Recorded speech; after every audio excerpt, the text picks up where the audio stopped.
Hi everyone, here we've got LG K52 and let me show you how to enable, so how to turn on and off the grid lines on this device.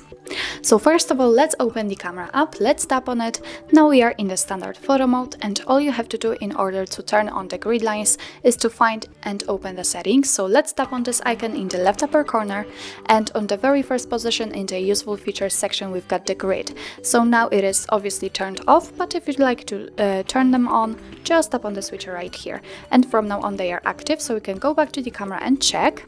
And I hope that you can see it, all the helper lines, all the grid lines have been applied successfully. So if you'd like to take some harmonious photos or if you'd like to apply the rule of thirds, then you're welcome, you can do it right now. And be aware that the grid lines are visible only on the camera, so after taking a photo and checking the preview, you cannot see them, so it's quite important. So actually this is how to turn them on. If you'd like to turn them off, just go back to the settings and tap on the switcher near grid. Let's get back. And as you can see, they immediately disappear. So actually that's all. This is how to show grid lines in your LG K52. Thank you so much for watching. I hope that this video was helpful, and if it was, please hit the subscribe button and leave the thumbs up.